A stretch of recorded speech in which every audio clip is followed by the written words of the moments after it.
Bonjour. Alors, le cinquième, on va parler de la colère. Alors, la colère, on la comprend assez différemment dans la compréhension profonde de ce que c'est que les péchés capitaux que dans le langage courant où la colère, c'est simplement péter un câble et puis en fait exploser.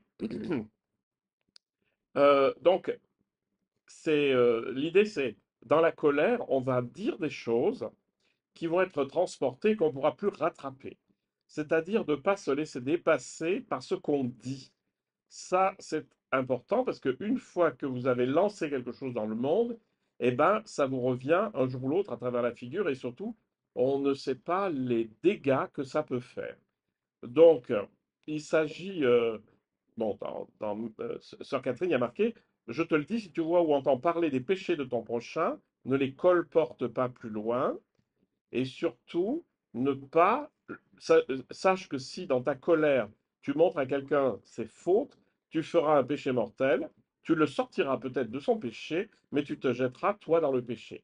L'idée, c'est que par la colère, nous faisons ou nous disons des choses qui après vont nous dépasser et dont les conséquences vont nous revenir dessus, hein.